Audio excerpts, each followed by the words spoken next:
Deus. Eu cumprimento a igreja com a paz do Senhor Jesus. Amém. Abramos nossas Bíblias no livro de Atos. É um prazer estar aqui nessa noite. É a primeira vez que eu estou aqui nessa igreja, mas muito feliz, que eu já conheci o Diego há um tempo. Quando cheguei na Assembleia, ele me recepcionou. E graças a Deus, Deus tem dado muitas referências para nós jovens de como devemos seguir. Abrimos nossas Bíblias em Atos capítulo 6, a partir do versículo 1. Atos capítulo 6, a partir do versículo 1. Nós vamos falar nessa noite sobre os fundamentos da igreja primitiva. Sobretudo, nós vamos dissertar um pouco e trazer um pouco a historicidade bíblica em todo o livro de Atos e outros livros, amém? Assim diz: ora, naqueles dias, multiplicando-se o número de discípulos, houve uma queixa entre eles. Os judeus helenistas protestaram contra os judeus de fala helênica hebraica, porque suas viúvas não estavam sendo atendidas na distribuição diária de alimentos. Então os 12 reuniram-se todos os discípulos e propuseram: não é sensato negligenciarmos o ministério da palavra de Deus a fim de servirmos à mesa. Portanto, irmãos, escolhei dentre vós 7 homens com bom testemunho, cheios do Espírito Santo e de sabedoria, aos quais encarregaremos esse ministério. Quanto a nós, nos devotaremos à oração e ao ministério da palavra. Tal proposta agradou a todos. Então escolheram Estevão, homem cheio de fé, e o Espírito Santo, além de Filipe, Procolo, Nicanor, Timon, Parmenas e Nicolau, um convertido ao judaísmo proveniente da Antioquia. Apresentando-se diante os apóstolos, os quais oraram e lhe impuseram as mãos. E a palavra de Deus era divulgada, de modo que se multiplicava grandemente o número de discípulos em Jerusalém, inclusive muitos sacerdotes obedeciam à fé. Podeis se assentar. Aqui nós começamos esse livro, cuja autoria é fonte de controvérsias, mas sobretudo ele relata esse princípio da igreja, sobretudo a época em que Paulo ainda não estava totalmente nativa, porque no capítulo 9 vai falar sobre a conversão de Paulo, que na época era Saulo, e a Bíblia demonstra que ele estava indo perseguir os judeus. E nesse livro de Atos a gente vai ter a presença efetiva do apóstolo Paulo, que vai passar a dissertar as cartas até o livro de Filemon, a partir do capítulo 17 mais ou menos. Mas aqui eu quero demonstrar algumas coisas muito interessantes para os irmãos, que eram os fundamentos da igreja. E essa igreja, meus irmãos, ela não se alicerça em 4 paredes. A igreja, como qualquer um de nós sabe, somos nós, cada um de nós. A palavra eclésia, que seria no grego, o responsável por igreja, significa assembleia dos crentes. Ou seja, todos nós, quando reunidos em assembleia, fazemos uma igreja. E a Bíblia também nos mostra que o templo, não existe templo, mas nós somos a verdadeira igreja de Cristo Jesus, o qual nos temos reunidos aqui nessa noite. Quando nós falamos de fundamento da igreja, nós não falamos o fundamento de uma igreja chamada Assembleia de Deus, nem muito menos quadrangular, nem muito menos metodista ou presbiteriana. Nós falamos o fundamento de uma igreja primitiva, na qual fomos alicerçados, obrigado meu irmão, fomos alicerçados durante toda a nossa trajetória. Nos últimos 2000 anos, fundamentados sobre a palavra rema, que foi nos descrito. Essa igreja, ela tinha o principal fundamento de não se desviar daquilo que foi chamado. Olha que interessante, a igreja levanta diáconos, que todos esses daqui são os primeiros diáconos na Bíblia, para que não abandonasse o ministério da palavra, e nem muito menos o ministério da oração. Por quê? Outrora, queria mudar o papel da igreja, transformando a igreja em um círculo de ajuda, em um círculo de vínculo social, de transformação social. A igreja tem esse papel? Sim, mas não é o papel fundamental da igreja. O papel fundamental da igreja é a oração e a divulgação da palavra, a evangelização. E nisto, nós começamos a ver a narrativa, que eles mandam escolher 7 homens, e nós vemos claramente que houve uma divisão dentro da igreja. E qual foi a resolução para esse conflito? Pediram para que a igreja escolhesse democraticamente entre eles homens cheios do Espírito Santo. Dentre eles foi escolhido Estevão, Filipe, que nós vemos narrativas descritas depois na Bíblia perante eles. Sobretudo, nós vemos que a igreja ela continuava orando, continuava jejuando e não deixava a palavra e nem a oração de lado. E uma outra coisa que nós vamos ver, que era o principal fundamento da igreja, que a igreja não se preocupava com o número de pessoas. Isso mesmo. Abra sua Bíblia em Atos 5,13. Nós vamos ver esse relato. Diz o seguinte, Atos 5,13. Assim diz: todavia, ninguém de fora tinha coragem de juntar-se a eles, ainda que o povo estivesse em grande estima. Vou ler novamente. Todavia, ninguém de fora tinha coragem de juntar-se a eles, ainda que o povo estivesse por grande estima. Uma igreja real, uma igreja verdadeira, ela coloca medo naqueles que querem brincar com o Evangelho. Nós vemos aqui esse exemplo no capítulo, é descrito de Ananias e Safira, que é interessante notar que não se relata especificamente de dízimo, mas havia uma contribuição a todos, que todos deveriam dar tudo o que tinha aos pés dos apóstolos. E eles descumpriram essa ordem. Então isso vem numa narrativa de que o poder de Deus era tão grande que as pessoas não tinham coragem de entrar, de estar com eles, apesar de terem estima. É interessante isso. Eles não falavam assim, não, eu não vou conversar com aquele irmão, porque aquele irmão é diferente. Não, eles tinham estima por aqueles irmãos e falavam, não, por eu saber que eles são homens idôneos, e que cobrarão de mim uma conduta idônea, eu não vou me juntar a eles. Outrora, a igreja moderna hoje é um covil de pessoas libertinas. Hoje a igreja é um covil de muitas pessoas, como nós fomos um dia, totalmente depravados, totalmente um dia corrompidos pelo pecado. Mas hoje muitas vezes a igreja tem aceitado e muitas vezes relevado o que acontece em nosso meio. Mas os fundamentos da igreja primitiva não eram esses. Os fundamentos da igreja primitiva era sempre focar na palavra e sempre focar na oração. Eles não deixavam se desviar por vãs filosofias. E nem muito menos se acomodava pelo número de pessoas. Outrora nós vemos Jesus, como ele vai pregar na multiplicação dos pães, cheio de pessoas. A Bíblia nos relata que eram 5.000 homens, sem contar mulheres e crianças. Ora, queriam elegê-lo rei, mas ele não deixou se levar pelo número de pessoas. E esse era o fundamento da igreja moderna. Quantas vezes nós pegamos e falamos assim, nossa, eu vou na igreja, a igreja está com tão pouca gente, por que eu vou na igreja? Quantas vezes nós pensamos assim? Quantas vezes eu pensei assim? Será que achamos, será que vocês acham que por estarmos aqui na frente somos melhores que cada um de vocês? De forma nenhuma. Mas a Bíblia nos mostra os fundamentos de uma igreja que deveria começar de nós. Fundamentos de uma igreja que muitas vezes se perdeu pela vaidade, se perdeu muitas vezes por querer ser maior do que o próprio Deus, tomando para si mesmo um papel central da igreja. Eu glorifico a Deus porque todos os louvores cantados foram cristocêntricos. Mas muitas vezes nós vemos em muitas igrejas louvores que cada vez mais exaltam o homem e poucas vezes exaltam a Deus. E muitas vezes isso começa de nós. Quando nós queremos muitas vezes cantamos, fazemos uma justiça com as nossas próprias mãos, e nisso a Bíblia vai mostrar um exemplo clássico de como deve ser a humildade cristã. Esse exemplo está lá em Filemão, eu vou ler para vocês, não precisa abrir.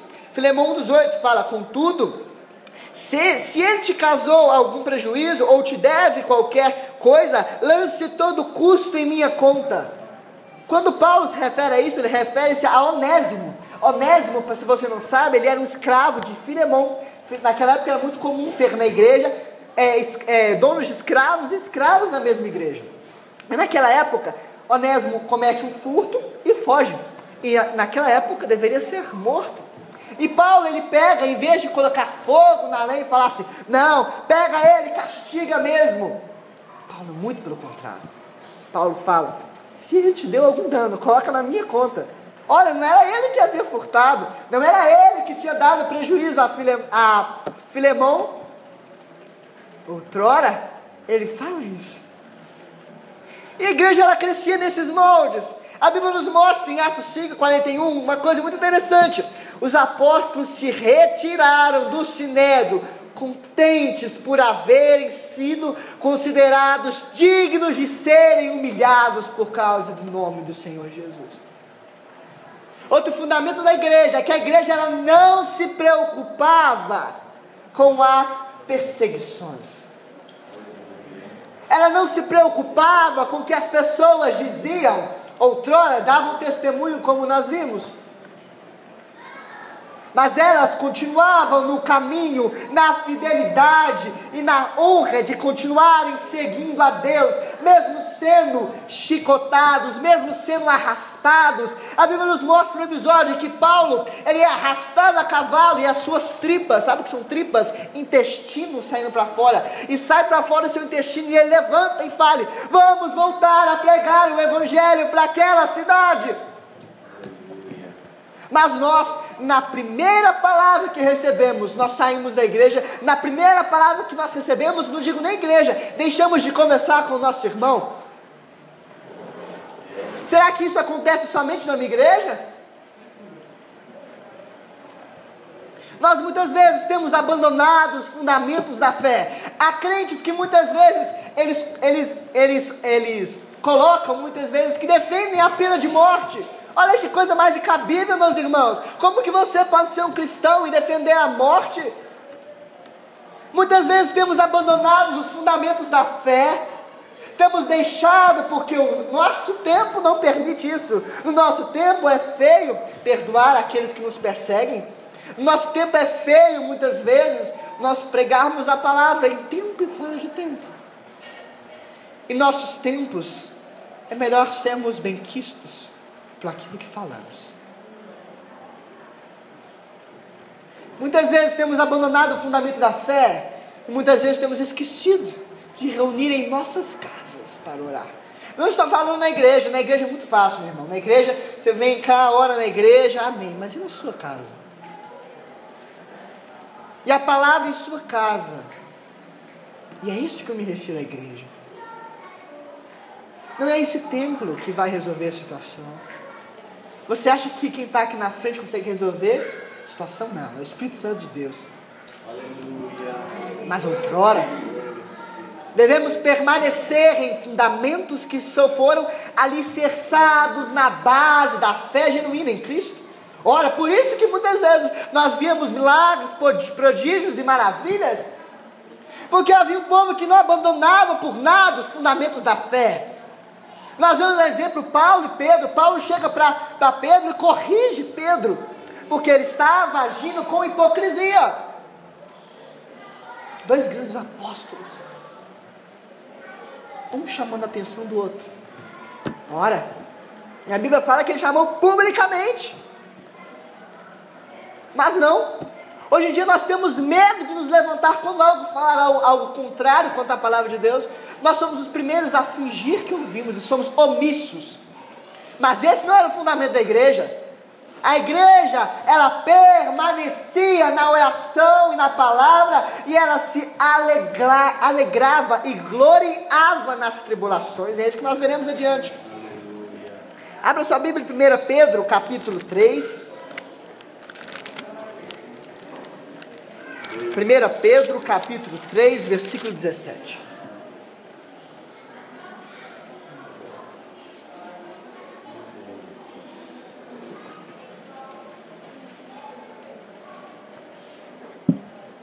Pedro, capítulo 3, versículo 17. Assim diz: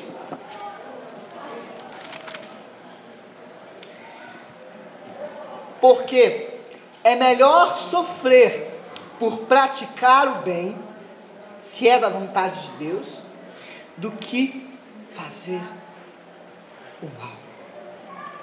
Vou ler novamente. Porque é melhor sofrer por praticar o bem, se é da vontade de Deus, do que fazer mal.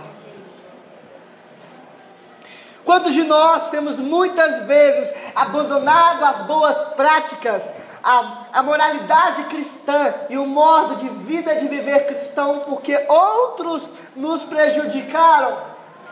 Quantas vezes nós temos deixado de fazer visitas porque um certo irmão nos maltratou? Quantas vezes nós temos deixado de ajudar, seja financeiramente, seja com alimento, os irmãos, porque algum irmão esteve pesando a igreja de forma indevida? Quantas vezes desistimos de uma pessoa porque ouvimos outra pessoa? Quantas vezes também cometemos delitos civis, crimes, seja sonegando impostos, seja fazendo qualquer outro delito que sabemos que a lei proíbe. Afinal, a Bíblia nos fala que a lei dos homens foi colocada por Deus, mas outrora, aí queremos dar um testemunho maravilhoso, queremos que a igreja cresça, que a igreja multiplique, mas nós vemos que a igreja não se preocupava com a multiplicação. A igreja era alicerçada na fé, na palavra e na oração. Se tinha algum problema, como que ela fazia? Resolvia democraticamente, colocando 7 diáconos para resolverem essa situação, que era em relação à comida na igreja primitiva. Não deixemos o ministério da palavra e nem da oração. Olha para você ver, o objetivo do versículo é claro. Não deixemos. Mas muitas vezes a igreja quer partir um ponto de muitas vezes eleger políticos, colocar empresas no meio. Não estou falando que você não tem que ter um papel ativo na sociedade, com certeza deve ter, mas não é o papel de uma instituição. Mas muitas vezes nós temos largado os fundamentos da fé, que é pregar a palavra, evangelizar, orar, para muitas vezes fazermos coisas que pouco a pouco nos farão perder o verdadeiro sentido do Evangelho.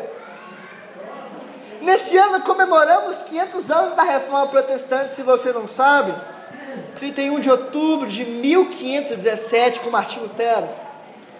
Dizem que nós precisamos de uma nova reforma, mas ora, precisamos apenas que os princípios da reforma sejam aplicados. Até hoje, 500 anos depois, nós continuamos a ver objetos sendo vendidos e muitas vezes nós calados. Muitas vezes nós trocamos a glória de Deus por glória a homens. Muitas vezes achamos que a salvação é nossa.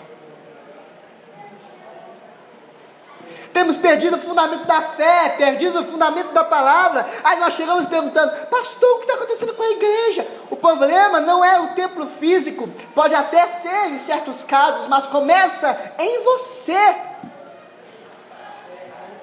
É a mesma coisa quando falamos de corrupção. Ah, porque tem corrupção no governo. Ora, nossa sociedade é corrupta.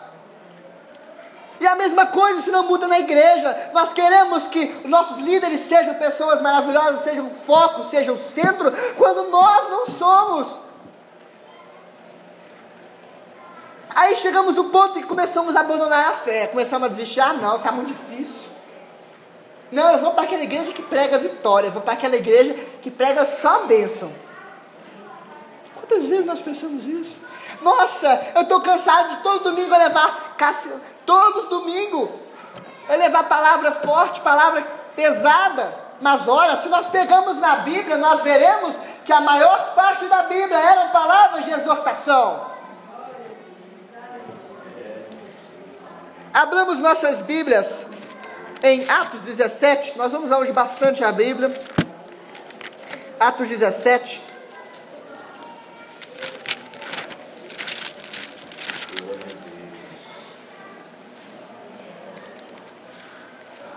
A partir do versículo 11, assim diz.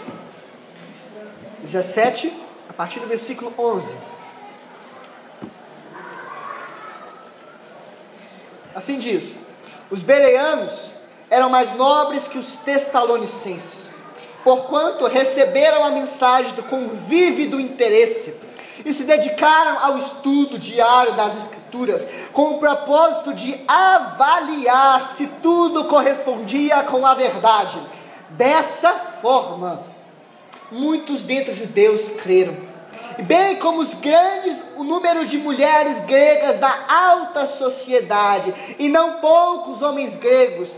No entanto, quando os líderes judeus de Tessalônica tomaram conhecimento que Paulo estava ensinando a palavra de Deus em Bereia, rumaram imediatamente para lá, agitando e instigando a população. Ora, como que eles mudaram uma sociedade? Analisando a palavra de Deus e dedicando-se ao estudo diário das Escrituras. Esse era o fundamento que a Bíblia chama os bereanos de mais nobres que os tessalonicenses. Você vai ver no contexto aí. Eles não largaram a palavra, eles não criaram um culto especial, eles não criaram um modo especial de chamar pessoas. Ora, quando 3.000 almas se converteram em Atos, tinha uma música de fundo, meus irmãos, nada contra, que eu também sou instrumentista. Tinha uma música de fundo, tinha um evento especial? Não, eram 3.000 almas que se converteram pela palavra de Deus, e somente pela palavra de Deus. Mas queremos muitas vezes modificar o que há 2.000 anos é feito ou mais, porque resolvemos ser crentes diferentes. E aí pouco a pouco nos perdemos e começamos a pensar assim: olha, por que essa geração não é como a anterior? Por quê? Simplesmente porque temos largado os fundamentos da fé. Isso não é um problema da igreja em si, é um problema com nós. E muitas vezes nós fazemos, sabe o quê? Quando nós temos uma luta, nós pegamos e falamos assim: nossa, essa tribulação, vou te falar, está difícil. Nossa, que vontade de desistir. Mas sabe por que muitas vezes muitas pessoas não pregam sobre tribulações? Eu vou te explicar por quê. Abra lá em Romanos capítulo 5. Romanos capítulo 5, a partir do versículo 1 e 2. Romanos capítulo 1, de 1 a 5.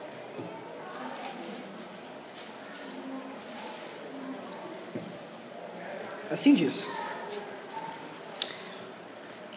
Romanos 5, 1.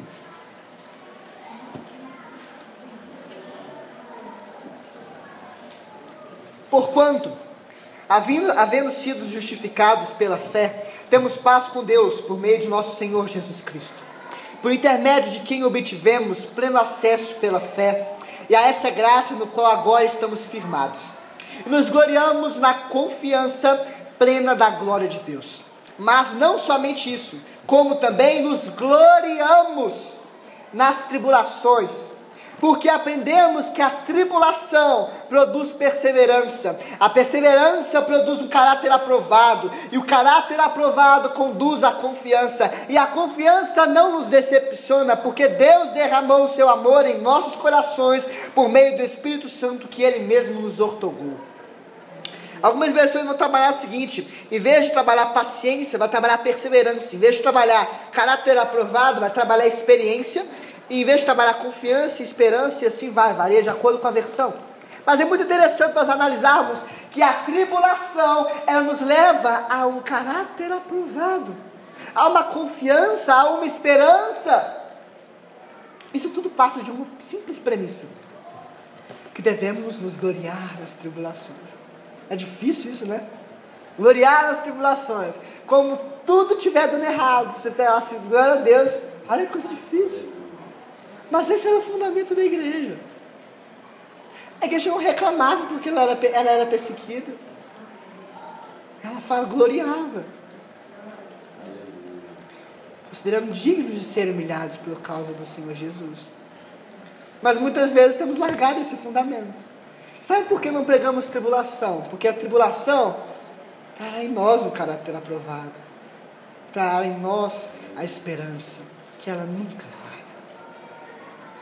A esperança em Cristo Jesus, o qual não falha nunca. Muitas vezes temos nos esquecido, simplesmente porque o nosso ego tem falado mais alto. Deixamos de fazer evangelismo, né? Qual foi a última vez que você fez evangelismo? É uma pergunta interessante. Qual foi a última vez que você foi no irmão, ficou lá 2, 3 horas conversando com ele sobre a palavra de Deus ou sobre qualquer outra coisa? Qual foi a última vez que você sentou na sua casa e leu a palavra de Deus? São perguntas simples, que nos levam a entender por que muitas vezes nós temos perdido o foco. A tribulação, ela produz a paciência. Quantos crentes impacientes nós temos no meio da igreja, que não sabem esperar nada, que desistem fácil. Porque simplesmente qualquer tribulação começa a reclamar. E continua. A perseverança produz a experiência, o caráter aprovado. A experiência produz a esperança. Você quer ser uma pessoa esperançosa, que crê em Cristo Jesus, que tem esperança em tudo? Ore a Deus para que tenha tribulações. Olha que coisa difícil de se pedir, mas é o que o texto fala. Muitas vezes nós temos largado esse fundamento da igreja. Temos largado, e ainda vemos em Gálatas 1:10, o apóstolo Paulo falando muito claramente, que se ele estivesse procurando agradar homens, ele não seria servo de Deus. Gálatas 1:10. Se ele estivesse procurando agradar a homens, ele não seria servo de Deus. Nós vemos ainda em 1 Coríntios capítulo 15, que fala que se nós estamos e procuramos a Deus por causa de bens materiais, nós somos os homens mais miseráveis da face da terra. Qual é a sua motivação para estar hoje nessa noite? Será que é porque alguém te obrigou? Será que é porque aqui tem um círculo social, seus amigos estão aqui, seus colegas estão aqui? Qual tem sido a motivação de nossos corações? Pouco a pouco temos abandonado o ministério da palavra, feito conforme nós queremos, e depois reclamamos, não está dando nada certo, está passando tribulação. Os apóstolos falariam assim: glorie, porque isso está aí, você é um cara aprovado. É difícil falarmos isso. Aí muitas vezes alguém, porque sofre uma perseguição ali, começa a se revoltar e falar: não, isso é perseguição. Como outros falariam? A questão é muito mais complexa do que apenas nós falarmos de uma igreja que está com problemas. Se você fosse como os bereanos, que analisassem as escrituras todos os dias, que pregasse a palavra, nós veríamos políticos mudando o nosso país, nós veríamos uma nação sendo mudada, como aconteceu em todos os avivamentos genuínos que aconteceram. Todos os avivamentos que aconteceram, seja na Rua Azusa, seja o movimento reformado, seja os reformadores, sejam os puritanos, todos eles, houve uma modificação, houve uma diminuição na criminalidade. Mas não, nós preferimos muitas vezes vir na igreja, sentar o culto, ver o culto, voltarmos para nossas casas e fazer a mesma coisa que fazemos toda semana, dia após dia. Desistimos fácil, quando a Bíblia nos manda em Gálatas, sofrermos dores de parto até que Cristo seja formado em nós. Diego, Cristo está formado 100% em você? Em mim também não está, em nenhum de nós está. Mas mesmo assim desistimos fácil. Quando a Bíblia nos fala para sofrermos dores de parto, nós nunca entenderemos o que é isso. Mas as mulheres que tiveram filhos de parto normal entenderão o que é isso. Sofremos dores de parto pela causa de Cristo. Qual foi a última vez que você fez isso? Qual foi a última vez que você ajoelhou e pediu: Senhor, mude aquela história, Senhor, mude aquela vida, Senhor, mude essa nação? Deus, aí nós começamos a perguntar: Deus, por que está correndo isso? Claro que é uma profecia bíblica de que o mundo iria piorar, o mundo pioraria na tribulação. Isso é uma profecia bíblica. Mas na igreja não era para estar assim. A igreja, apesar de haver apostasia, os verdadeiros crentes não eram para estar se corrompendo, não eram para estar mudando o modo que a igreja tem feito. Você é a igreja, meu irmão, tome posição. Mas muitas vezes temos abandonado. Qual foi a última vez que nós viemos todo a igreja e reunimos e oramos? Muitas vezes nós temos esquecido dos princípios básicos do Evangelho. Tem crente que está há 20, 30 anos na igreja e nunca leu a Bíblia toda uma vez, meu irmão. Meu irmão, o que está acontecendo?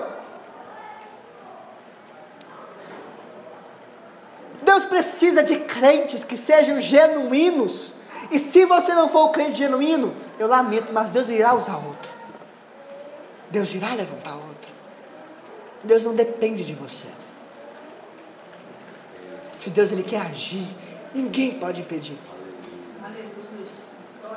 Que os fundamentos da fé, a oração, a palavra, a honra de sermos considerados dignos de ser humilhados por causa da causa de Cristo. Que agradar a Deus sejam os principais fundamentos de nossa fé. Que Cristo opere em nossas vidas, seja o fundamento de nossa fé. Que não seja o fundamento de nossa fé o nosso achismo, a nossa vontade, o nosso modo de viver e o mundo como tem se tornado hoje em dia. Não nos deixemos levar por essa igreja que muitas vezes tem perdido o foco. Estejamos no foco da palavra. Como eu gostaria que a igreja toda viesse em escola dominical. Mas é triste ver que, pelo menos na minha igreja, menos de 1/3 da igreja vai na escola dominical. Tem abandonado o ministério da palavra. Aí você quer que mude a sociedade. A sociedade não irá mudar enquanto você, crente, não mudar de verdade. Enquanto você, crente, não tomar uma atitude de mudança de vida. Enquanto você, crente, e eu também, não dermos um exemplo fidedigno do Evangelho. Glória a Deus, aleluia. Oremos. Senhor, Deus, Pai, Senhor, muito obrigado por estarmos aqui. Dai-nos um coração amável, Senhor, que cumpra os teus desígnios. Senhor, dai-nos um coração quebrantado, que não deixe a tua palavra e nem muito menos a tua vontade, Senhor, mas que possamos estar no centro da tua vontade, por mais difícil que esteja a caminhada. Dê-nos um coração paciente, dê-nos um coração com esperança, que não desanima de nossa fé por vãs filosofias e nem se deixe levar por ventos de doutrina. Senhor, coloque em nós um coração que não negue o teu evangelho, coloque em nós um coração que lute e que proteste pela causa do teu evangelho.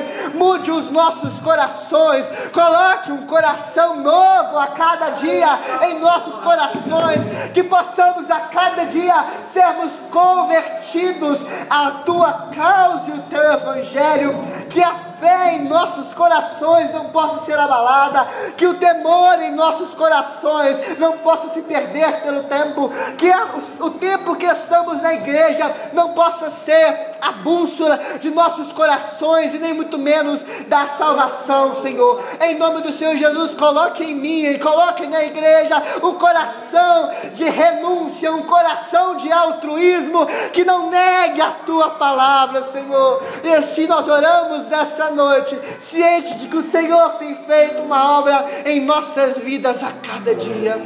Em nome do Senhor Jesus. Amém. Por essa oportunidade.